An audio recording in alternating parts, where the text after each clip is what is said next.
Oke, Assalamualaikum warahmatullahi wabarakatuh. Sampai ketemu lagi dengan Bot Consulting dan Yan Sugianto, analis Indonesia. Teman-teman semuanya, ini menjawab banyak sekali pertanyaan terkait dengan bagaimana ketika menerjemahkan dunia santet dengan NLP, dengan teknologi sekarang ini, dan banyak sekali pertanyaan ya, baik ketika di pelatihan, baik ketika di masuk ke kolom chat, ke Facebook dan lain-lainnya. Baik sahabat sekalian, saya ingin sedikit menjelaskan ranah bagaimana ketika itu terjadi, sehingga semoga banyak sekali teman-teman yang penasaran dengan apa sih yang namanya dunia santet, masuknya barang ke dalam tubuh itu menjadi tercerahkan hanya dengan beberapa inspirasi yang mungkin saya sampaikan. Dan ini memang bukan kita bicara tentang hal yang gaib saja, tapi bukan bicara tentang masalah jin, bukan bicara masalah itu saja, tapi kaitan bagaimana ketika di dunia proses kita dari gelombang otak, dari mulai kondisi beta masuk di alfa, masuk di theta, lalu kemudian ada seorang sudah mengalami delta, dan itu merupakan siklus di dalam perubahan-perubahan gelombang otak yang tentunya tidak terjadi ritmik, kadang juga terjadi bolak-balik, bisa keluar masuk dan lain-lainnya. Dan fenomena ini sudah sering saya jelaskan di berbagai kelas pelatihan ataupun di beberapa video ataupun di TikTok ya. Jadi kalau misalnya mengutik bagaimana gelombang otak, ya ini salah satunya. Di sekarang ini kita sudah mengenal dunia teknologi yang begitu luar biasa, bahkan dengan ketika mulai dengan email, mungkin di era-era tahun 2000 era tahun 96, 1997 dan lain-lain, mungkin Indonesia masyarakatnya sudah mulai mengenal yang namanya email untuk masyarakat luas. Kalau orang tertentu sudah lebih lama lagi, tapi yang masyarakat luas itu mungkin di era tahun itu baru mulai kenal dikit-dikit, dan itu pun mungkin dengan bayar. Lalu mulai ada, kalau kenal dulu dengan namanya ada plaza.com yang punyanya Telkom gitu, dan itu sudah era di katakan era tahun 2000-an itu mungkin masyarakat baru mengenalnya, memang belum begitu banyak. Waktu itu saya masih punya toko komputer, masih buka toko komputer di daerah Tangerang, daerah Tambun, saya sudah mulai terbuka dengan dunia email. Dan itu yang paling luar biasa sekarang ini adalah ketika kita sekarang ini dari mulai email sekarang sudah mulai berpindah kepada bentuk chatting, WhatsApp, bentuk berbagai macam platform media sosial. Percepatan perpindahan itu sangat luar biasa, dan percepatan perpindahan itu bisa menjadi salah satu kalau kita menjelaskan tentang bagaimana masuknya barang-barang ke dalam tubuh seseorang yang sifatnya itu bahkan irasional. Artinya irasional kalau di dalam hal ini saya akan menyampaikan itu tidak realistis, itu tidak logis ketika ada memori otak manusia yang belum memiliki suatu hal dimasuki oleh informasi suatu hal. Ini kita mengenal ada namanya survei structure, ada proses filtering, dan di bawahnya itu ada yang namanya deep structure memory.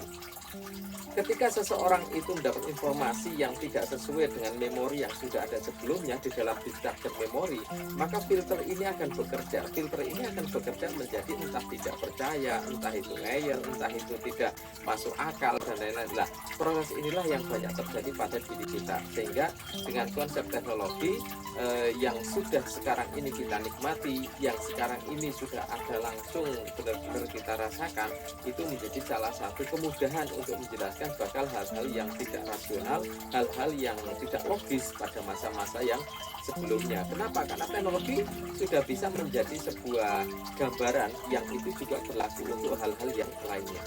Misalnya seperti ini, ketika teman-teman berkirim surat dulu menggunakan kantor pos ya, dengan model pos, lalu dikirim dengan Pak Posnya datang dan lain-lain, bukan waktu yang sekian lama. Tapi sekarang kita berkirim dengan email, pada beberapa detik kemudian email sudah diterima.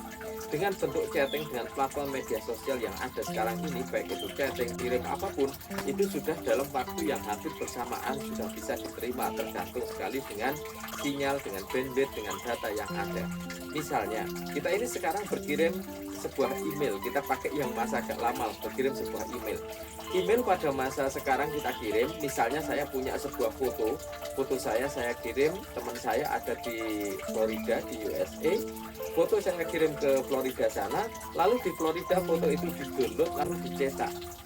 foto yang saya pegang di Indonesia dengan foto hasil cetakan yang di Florida sana, itu kalau ukurannya dibuat sama persis, dengan kertas sama persis, dengan printer yang sama persis, insya Allah itu juga akan sama persis. Artinya apa? Bahwa apa yang dikirimkan akan bisa keluar dengan apa yang nanti sama dengan yang diterima sana. Dan ini memang merupakan sebuah gambaran bahwa apa yang dikirimkan email dari Indonesia diterima di tempatnya Amerika ketika dicetak menjadi barang yang sama. Itu melalui yang namanya jalur internet. Internet nggak pernah bisa diraba. Di mana ada sinyal internetnya dan lain itu nggak ada. Yang bisa kita lihat adalah tandanya, tanda ketika internet itu ada. Artinya apa? Ketika itu kita buat, ketika itu kita cetak, internet itu hanya tahu sebabnya, hanya tahu akibatnya. Sebabnya bagaimana, bentuknya kayak apa, kita nggak bisa raba. Tapi akibat ada internet itu bisa kita lihat, bisa kita nikmati. Misalnya sinyal chatting bisa jalan dan lain-lain, itu berarti akibat karena sinyal itu. Baik teman-teman semuanya, sahabat semuanya, di dalam dunia yang namanya dunia santet ya, yang saya mungkin kalau di Indonesia itu kan memang cukup pelik ya, artinya orang-orang yang fokus ke sana cukup banyak, dan ini sehingga banyak juga sekali yang menanyakan ketika dunia santet, ketika dunia itu ada dan lain-lainnya. Hampir sama kalau saya menggambarkan bagaimana sebuah teknologi yang teknologi itu dikuasai oleh makhluk-makhluk yang namanya makhluk jin. Mereka memiliki kekuatan dan pengetahuan juga yang luar biasa. Artinya mereka juga cerdas, mereka berkembang dengan sangat pesat. Bahkan beberapa buku menyatakan teknologi mereka itu jauh di depan kita. Keilmuan-keilmuan mereka tentang penguasaan dunia itu juga jauh di depan kita. Dan ini kalau misalnya kita analogikan, kita menggunakan konsep bahwa ketika seseorang itu misalnya bisa berkomunikasi dengan jin, lalu jin itu bisa melakukan untuk mengirim barang, mengantar barang, dan jin itu makhluk yang gaib. Artinya juga sama dengan dunia internet yang tidak pernah bisa diraba, nggak pernah dilihat, nggak pernah bisa di istilahnya bentuknya kayak apa, juga gambarannya agak sulit. Kalau ke berasa itu mungkin berasa semacam kayak frekuensinya saja, kayak semacam listrik aja. Kalau listrik itu kita tidak senggol langsung dan kena akibatnya, itu baru kita tahu kalau itu ada listrik. Artinya apa? Yang ada itu akibatnya. Ketika bisa berkomunikasi dengan makhluk yang ini, lalu komunikasi itu berjalan, lalu makhluk ini mengantarkan suatu barang, sebut saja misalnya paku dari Pulau Jawa ini diantarkan ke seseorang yang berada di mungkin di luar Pulau Jawa, atau mungkin antar kota lah kita sebut. Kalau misalnya ini di daerah Jogja, lalu dikirim paku itu oleh jinnya dibawa, tapi yang dibawa itu kan bukan bentuk fisik pakunya. Sama ketika kita email, ketika kita melakukan komunikasi dengan platform media sosial, yang dikirimkan ke sana itu kan bukan fotonya. Kalau kita punya foto produk, itu kan berarti kan bukan fotonya yang dibawa ke sana, yang dibawa internet, tetapi dienkripsi. Foto dienkripsi, enkripsinya dikirim lewat internet, di sana didekrak lagi, di-print lagi, misalnya dibentuk menjadi foto. Dan teknologi yang saya punya bayangan, yang ini kita analogikan adalah ketika jin yang ada di sini mengirimkan ke kota A, dia itu mengirimkan bentuk enkripsinya, pakunya masih utuh ada di sini, sapunya ada di sini, kabel ada di sini, barang ada di sini, mungkin apalagi yang dimasukkan, mungkin pasir juga ada di sini. Lalu ini barang-barang dienkripsi, lalu dibawa dengan begitu cepatnya karena mereka punya kecepatan yang kilat, bawa masuk ke dalam tubuh seseorang. Dan ini yang perlu kita tahu, kalau enkripsi data itu tidak akan berasa ketika masuk pada suatu peralatan. Teman-teman pakai HP, nonton video ini juga pakai HP. Tapi ketika ada transisi data yang masuk ke HP, teman-teman itu nggak akan pernah tahu, nggak pernah lihat. Tapi hasilnya, outputnya sudah bentuk video diputar, sudah bentuk gambar yang dinikmati, sudah bentuk suara yang didengarkan. Artinya apa? Ketika masih bentuk enkripsi ini, maka tidak dirasakan ketika masuk. Begitu juga ke dalam masuk dalam tubuh manusia. Ketika paku masuk ke dalam tubuh manusia, ketika barang-barang masuk dalam tubuh manusia yang itu bentuknya enkripsi dibawa oleh jin, maka manusia itu nggak akan merasakan. Kenapa nggak akan merasakan? Karena memang itu merupakan sebuah enkripsi yang tidak akan terasa ketika masuknya. Dan ini terjadi.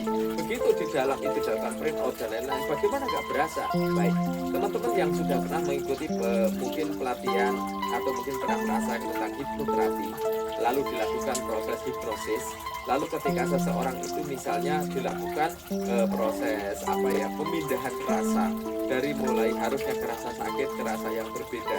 Ketika mungkin pernah melihat sebuah aksi hipno hipno panggung ya, di panggung stage gitu, lalu orang ditusuk dengan jarum, dan orang itu ketika ditusuk dengan jarum ternyata tidak merasakan sakit. Nah, ketika enkripsi ini terjadi pun orang bisa tidak merasakan sakit karena dia pada fenomena, pada gelombang otak berbeda, dia sedang fokus dalam sesuatu hal yang berbeda. Ketika itu tidak berasa, loh kok tidak berasa? Iya, sakitnya setelah ada. Teman-teman yang sakit, ada mungkin yang pernah kena duri yang sedikit di tangan, kena duri dan lain-lainnya. Begitu teman-teman kena duri, waktu duri itu tidak disenggol, tangan nggak bergerak dan lain-lain, saya yakin sakitnya akan sangat berkurang. Tetapi ketika duri yang ada, durinya lalu disenggol, lalu durinya misalnya kena sesuatu dan lain-lain, baru akan berasa sekali sakitnya. Ketika masuk di dalam tubuh manusia, kadang mungkin orang tidak langsung merasakan sakitnya, tetapi ketika terjadi pergerakan, ketika itu digerakkan, ketika barangnya, tubuhnya itu ada gesekan di dalam daging, di dalam beberapa otot yang ada dalam tubuh kita, otot yang di sini kalau kena itu dia akan merasa sakit nyeri yang luar biasa. Ini fenomena yang terjadi. Bagaimana ketika terjadi? Ya ini kaitan yang saya ceritakan. Ketika teknologi, ketika NLP bisa meyakinkan sebuah fenomena. Apakah fenomena ini pasti seperti ini? Belum tentu juga. Artinya yang tahu persis ya sesuatu yang maha gaib. Kita tidak tahu karena itu adalah hal gaib. Tetapi secara proses terjadi, kalau kita melakukan proses ini menjadi realistis, menjadi masuk logika kita, masuk ke dalam teknologi bagaimana yang kita sekarang ini kita gunakan, juga menggunakan pola-pola dasar bagaimana ketika seseorang pada pola-pola gelombang otak yang berbeda, ini sangat mungkin terjadi dengan mudah. Artinya apa? Ini realistis yang bisa masuk logika kita atau bisa masuk dengan kondisi logis. Saya yakin kalau teman-teman ini saya dari kacamata teknologi dan NLP. Teman-teman yang menggunakan kacamata goib, menggunakan kacamata tentang ilmu jin, menggunakan kacamata spiritual, mungkin bisa berbeda lagi secara pendapat. Kenapa? Karena memang bagaimana membuat itu rasional, membuat itu logis, membuat itu bisa diterima oleh orang, oleh masyarakat dan lain-lain. Banyak cara sekali. Ada kacamata berbeda. Kenapa menggunakan banyak kacamata dalam menjelaskan hal yang seperti ini? Karena hal gaib itu sama-sama yang sebenarnya tidak tahu. Kita hanya bisa melakukan merepresentasikan kembali dengan analogi-analogi yang dimungkinkan sama kejadiannya. Karena banyak hal yang kita sekarang ini anggap sebagai teknologi yang sebenarnya gaib. Kita bisa bayangkan kalau pada zaman Majapahit dulu, ketika zaman kerajaan, ada barang seperti handphone, ada barang seperti yang sekarang bisa Facebook, foto chat dan lain-lain, bisa kirim data, bisa kirim gambar dari China masuk di Majapahit, kirim gambar misalnya, itu saktinya luar biasa. Karena kalau dalam dulu, mungkin kalau di tempatnya pemayangan ada istilahnya Sri Badoga Batu punya yang namanya kocok maisan. Kocok maisan itu kalau untuk melihat seperti ini bisa melihat kejadian apa yang terjadi atau dengan ilmu ramangan dan lain-lain. Kalau itu terjadi, handphone itu terjadi pada zaman Majapahit, zaman Mataram dulu, berarti orang yang punya handphone akan sangat sakti luar biasa. Kenapa? Punya pusaka yang begitu luar biasa. Ini menjadi sesuatu kesaktian. Kalau kita sekarang menjawab itu jadi hal biasa, tidak sakti, tidak hebat, ini realistis, itu karena kita tahu ranah bekerjanya. Kita tahu karena sesuatu dengan teknologinya. Bagaimana ketika lampu yang sekarang sudah memiliki sebuah baterai di dalamnya langsung bisa dicas, dan ketika itu dilakukan cas sudah penuh, baterai itu ketika dihubungkan dengan tangan aja langsung lampunya menyala. Kalau ini terjadi pada zaman Majapahit dulu, bagaimana luar biasa ada benda yang bisa menyala seperti itu. Mungkin kalau yang punya saat itu bisa langsung dianggap menjadi orang yang sangat luar biasa dan bisa diangkat jadi mungkin abdi negara, mungkin langsung menjadi penasihat raja dan lain-lainnya. Fenomena-fenomena yang sekarang terjadi, yang kita masih anggap sebagai yang gaib, kita masih anggap sebagai sesuatu yang tidak logis, yang tidak realistis, itu karena kita belum bisa, ranah berpikir kita, deep structure memori kita belum bisa mencapai di sana. Tugas kita di tempatnya para ilmuwan juga tentunya bagaimana ranah-ranah ini lebih mudah dipahami, bagaimana ketika ini mudah dimengerti orang lain karena menjadi logis. Ketika itu menjadi masuk akal bagi orang lain, maka akan menjadi kemudahan untuk orang mencerna apa yang terjadi. Semoga memberikan manfaat dan inspirasi. memberikan peluang-peluang untuk teman-teman semua menjelaskan dengan lebih jelas lagi bagaimana yang terjadi dengan kaitan santet dan lain yang banyak yang terjadi, dan bagaimana nanti akan terkait dengan law of attraction kaitan dengan santet. Insya Allah di video berikutnya saya akan jelaskan kok kenapa fenomena ini menjadi sangat kuat dan menjadi sangat hebat di Indonesia. Dari berbagai macam warung yang menggunakan pola-pola itu, manusia menggunakan pola itu, dan sekarang mohon maaf banyak sekali orang yang masih percaya sebagai ahli spiritual, dalam tanda kutip mungkin ada yang dipercaya sebagai dukun yang memberikan kekuatan-kekuatan luar biasa dengan karismatik tertentu yang bisa tumbuhkan begitu dengan cepatnya, dan itu bukan sesuatu yang tidak realistis, bukan sesuatu yang tidak logis ketika bisa didebak, dicerna dengan bagaimana analogi-analogi yang masuk akal. Terima kasih, semoga bermanfaat dan barokah selalu untuk Anda semuanya. Wassalamualaikum warahmatullahi wabarakatuh.